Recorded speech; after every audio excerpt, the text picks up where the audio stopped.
I've been married to Stephanie for 7 years. We met in college, both of us a little lost, a little looking for something real. I always thought we had something solid. Yeah, we had our ups and downs, but who doesn't, right? The typical stuff, arguments over laundry, who left the lights on, the occasional spat about money. But nothing that made me think we were heading for disaster. Lately, though, something's been off. Started out small. Stephanie getting home later than usual, a bit more distant when we talk. I chalked it up to work stress at first, but I know her. We've always communicated openly, and there was this shift in her. Like she wasn't really here with me, even when she physically was. I remember the first time it really hit me. We were sitting at the dinner table, and she was texting more than talking. I kept trying to engage, asking about her day, and she'd just give these short, distracted answers. Her phone was always face down, but she'd get defensive if I even glanced at it. It wasn't the type of defensive that made you feel like you were being a good partner, more like she had something to hide. And that made me uneasy. Then there was the night she didn't come home until almost midnight. No text, no call. I stayed up, pacing the house, trying to ignore the sinking feeling in my gut. When she finally walked in, she just shrugged it off. Work stuff, late meeting, she said. But something in her eyes told me it wasn't just work. And I couldn't shake the thought that I wasn't the priority anymore. Like she was pulling away from me, bit by bit, but leaving no real explanation behind. To be honest, I wasn't sure what to do with all of it. I kept hoping it was just a phase, that she'd snap out of whatever was going on. I loved her, still do in a way, but the doubt started creeping in. And that's when I started noticing all the small, weird things I hadn't before. Stephanie would go out a lot more. And when she did, she'd be gone for hours. She'd come back, and it was like we were strangers again. I tried to talk to her about it, but it was always the same excuse. It's just work. Or, I needed some time with friends. But I couldn't ignore it anymore. The things she said, the distance, and then the envelope. The day I found the envelope, I wasn't even looking for it. I had been giving her space, but that nagging feeling in my stomach wouldn't let me rest. I had my suspicions, but I still wanted to trust her. It was one of those mornings when everything felt a bit off. Stephanie had already left for work, and I was cleaning up around the house. I usually didn't snoop through her things, but this time, I was just curious. It wasn't like I expected to find anything, but I had this feeling that there was something more to her behavior than she was letting on. So I was in the study, going through a pile of papers on her desk when I saw it. An envelope sticking out from under a stack of bills. It was plain, unmarked, and thick enough to hold something important. My heart started pounding as I picked it up. For a split second, I thought about putting it back, convincing myself I was just overthinking things. But that gut feeling, the one that had been bothering me for weeks, pushed me to open it. Inside, there was a single letter. It wasn't addressed to me. It wasn't even addressed to anyone. Really, it was just a note, written in a familiar handwriting that made my chest tighten. I won't lie. I froze for a moment, trying to understand what I was holding.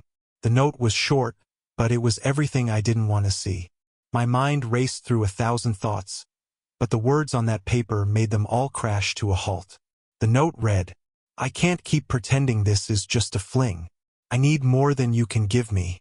We both know this isn't over. Let's be together. Soon I'll make my choice. I'm sorry for what you'll find out, but it's time. Always, A." Felt like the floor dropped out from under me. I wanted to scream, to throw the note, but I just stood there, holding it like it was a weight I couldn't shake off. A cold numbness spread through me, and all I could think was, I didn't need to know who it was. I already knew. My mind immediately flashed to her best friend, Adam. He was always around. He'd text her all the time. I didn't think much of it at first, just close friends, right? But now it was clear. I felt sick, betrayed. My hands were shaking as I put the note back in the envelope, still trying to process it all. Couldn't believe it. Stephanie, my wife, the woman I thought I knew, had been seeing someone else. Not just a random affair, but something she was clearly invested in. And Adam? That was a gut punch I wasn't prepared for. For a moment, I stood in the study, trying to steady my breath, to figure out what the hell I was supposed to do with this. But then it hit me like a wave. She didn't just cheat on me. It wasn't about a mistake or a misstep. This was calculated. She was planning a future with him. I don't know what possessed me, but I shoved the envelope into my pocket and walked out the door. There was no way I was going to confront her now. Not yet. Not without making sure I had the full picture. I needed to think. I needed to breathe. But what was clear in that moment was this. Whatever I thought we had, whatever I believed was solid, was gone. And I had a choice to make. What the hell was I supposed to do next? It wasn't long after that I got the chance to confront her. Stephanie came home later than usual, and there was this strange calmness in the air when she walked through the door. I could tell she didn't suspect a thing, not yet. But I had the letter. I had the proof. I didn't waste time. I just said it. "Who's A?" Her eyes flickered for a second, and she froze, as if she hadn't expected me to confront her. Her face quickly masked the surprise, but not before I caught the flash of guilt. "What are you talking about?" she replied, trying to play it off casually, but her voice wavered. That was the first crack I noticed. I held up the envelope, the same one I'd found earlier. It felt heavier in my hand now, like it was loaded with all the questions I couldn't voice until that moment. "You don't get to lie to me anymore, Stephanie. I know about Adam. I know what's been going on." Her face paled. For a split second, she was completely still, and for the first time in what felt like forever, I saw real fear in her eyes. Then the defensiveness kicked in. "It's not what you think," she started, her words tumbling over each other. "It's not like that, I swear." I cut her off. "No. You don't get to tell me it's not like that. You've been hiding this from me for weeks, maybe longer. How long were you planning on keeping this a secret? You really think I wouldn't find out?" Her lips trembled, and for the first time, I saw her break. Not in a way that made me feel sorry for her, but in a way that showed how much she'd been hiding. "I'm sorry," she whispered, barely audible. "It just happened. I never meant for it to." I felt this bitter laugh rise up in me. "You didn't mean for it to happen? Really? What about everything else? The late nights, the secretive messages, the way you've been pulling away from me for months? You really think I'm that stupid?" She started to tear up, but her tears didn't fool me. It wasn't about regret or guilt. It was about her getting caught. "I didn't want to hurt you," she said, and it felt empty. "I was confused. You were always so busy, and Adam, he was there for me when you weren't." I felt the anger rise in me. "I was busy because I was working my ass off to support us. You think that gives you a free pass to cheat?" She opened her mouth to say something, but I could tell she was running out of words. The denial was gone, and now it was all just an excuse, a way to make what she did seem less awful. The silence between us was heavy, suffocating. My mind raced. How could someone I loved do this? Couldn't wrap my head around it. Everything we built, everything I thought we shared, was all a lie. But then, something snapped inside me. "You don't deserve my affection, Stephanie," I said, my voice sharp. It wasn't a question. It wasn't a plea. It was a statement. Her face fell. She looked like I had just slapped her, and I almost felt bad. Almost. So, I stopped giving her my love, my time, and my loyalty. I continued, each word heavier than the last. "And I'm done pretending I can fix something that was never really broken, at least not in the way I thought. You made your choice, and now I'll make mine." I walked away before she could respond, before I could hear more of her excuses. I needed space. I needed time to figure out what the hell I was going to do next. But I knew one thing for sure. The marriage was over. And whatever I chose to do after this moment, it wasn't going to be about fixing things with her anymore. It was about me. What the hell was I supposed to do now? The next few days were a blur. Stephanie tried to talk to me, to apologize, but I just couldn't look at her the same way. Every time she spoke, all I could hear were the lies, the excuses, the betrayal.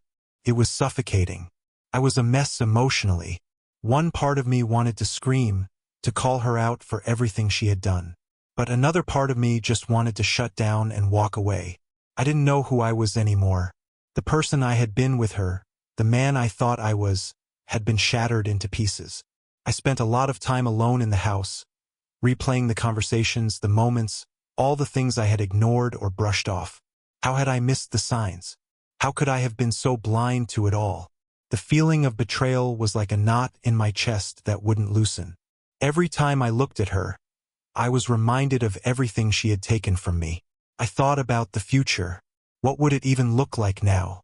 We were married, and the thought of separating felt impossible, but staying felt just as unbearable. I couldn't stomach the idea of living a life where I was constantly wondering if she was still lying, still hiding things from me. The trust was gone, and without trust, what was left?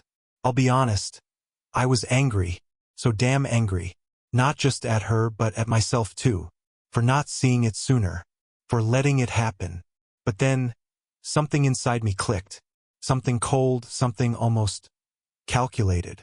If she thought she could betray me and walk away from this unscathed, she was wrong. She wasn't going to get to have her cake and eat it too. I wasn't going to let her.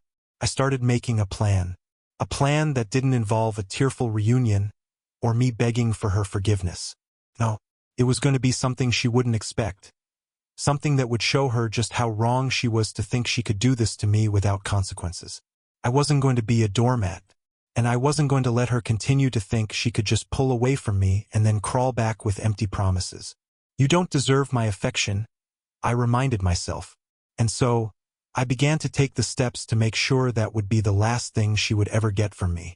I wasn't going to let her back into my life, not after everything she had done. The next time we spoke, it wasn't going to be for reconciliation. It was going to be for closure for both of us. I couldn't bring myself to feel sorry for her anymore. She had made her choice, and now it was my turn.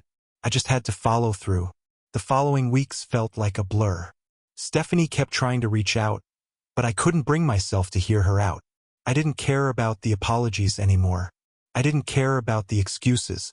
There was no coming back from what she had done.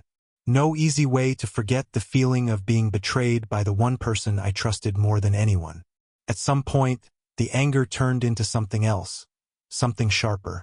I didn't want to feel lost in this mess anymore. I wanted control. I wanted to take the power back because for far too long, I had been the one trying to fix things, trying to make it all work. But now I was done. I started making decisions for myself, putting myself first in a way I hadn't in years. I looked into separating. I began the process of making sure everything we had built together was divided fairly. I took a hard look at my finances and started putting together a future that didn't include her. And though it wasn't easy, something inside me knew it was the right choice. The day I finally told her we were done, I had never felt more certain. There was no more what ifs or maybe we can try again. The trust was gone. And that was something you couldn't get back, no matter how much you wanted to. When I sat her down, it wasn't about anger. It wasn't about shouting or making accusations. It was quiet, almost detached. "I'm done, Stephanie," I said simply. "I'm not angry anymore. I'm just done." Her face fell. The tears came again, but this time, I didn't feel pity. I felt resolved. It was like she had nothing left to offer me. She could cry. She could beg, but it wouldn't change anything. "I'm sorry," she whispered, her voice breaking. "I never wanted to hurt you, but I could see it now. This wasn't about me. It was about her wanting something she couldn't have, and I was the one who had been in the way. I wasn't a part of her plan anymore." "Maybe you didn't, but you did," I replied, shaking my head. "I can't undo what you've done. You made your choice, and I'm making mine." I stood up, the finality of my words settling over both of us. The relationship was over, and while I would always care for the person I thought she was, I couldn't keep pretending we were something we weren't. I didn't need revenge. I didn't need to hurt her the way she had hurt me. What I needed was my peace, and taking back my life was the only way to find it. I knew this wasn't going to be easy. There would be days of questioning, moments of doubt. But in my gut, I knew I was doing the right thing. I was done, and I was going to rebuild. It wasn't instant. The road to healing was slow. There were moments when I thought about the life we had shared, the good times, and I felt a wave of grief. But then, I remembered the look on her face when I confronted her. The coldness that had taken over me after discovering everything. That grief turned into something else, something stronger. And slowly, over time, I began to feel more like myself again. I found new hobbies, rediscovered old passions, and started spending more time with the people who genuinely cared about me. The distance from her let me see things more clearly. Stephanie didn't get off easy, but the real consequences weren't about revenge. They were about the life she was now left with. I was moving forward, and she was stuck in the mess she had created.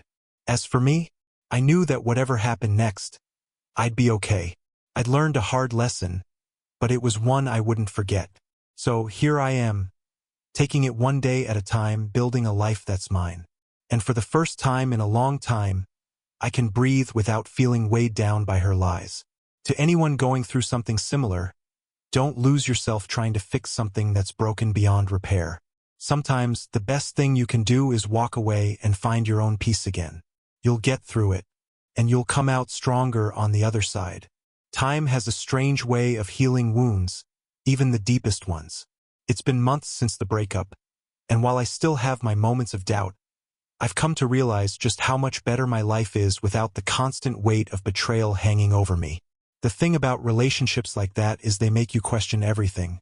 Your worth, your choices, your ability to trust again.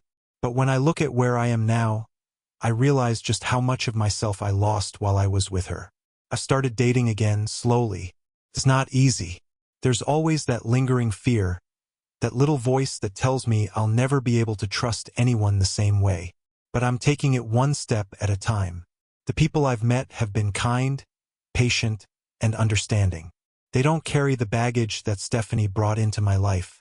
And that's been the most refreshing thing, to have someone who doesn't expect perfection, just honesty.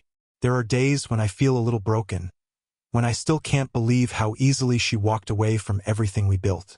But those days are fewer and farther between. I've learned that it's okay to have moments of weakness, as long as you don't let them define you. The hardest part of healing isn't just moving on from the person, it's moving on from the version of yourself you became in that toxic relationship. What I've learned through all of this, though, is that life doesn't stop when someone betrays you. You keep moving forward, even when it feels impossible. And you find the strength to forgive, not for them but for yourself. Because the truth is, no one deserves to live in the shadow of someone else's actions forever. As for Stephanie, I've learned to let go of any lingering anger. I don't need to wish her ill, and I don't need to carry the weight of what she did to me anymore. She's no longer a part of my story, and that's the way it needs to stay. The future is mine now. It's not perfect, but it's mine to shape. And for the first time in a long time, I'm looking forward to it. To anyone still stuck in the aftermath of betrayal, take it one day at a time. There will be ups and downs, but trust that you'll get through it. And when you do, you'll be stronger than you ever were before. Don't let anyone steal your peace. You deserve better. Always.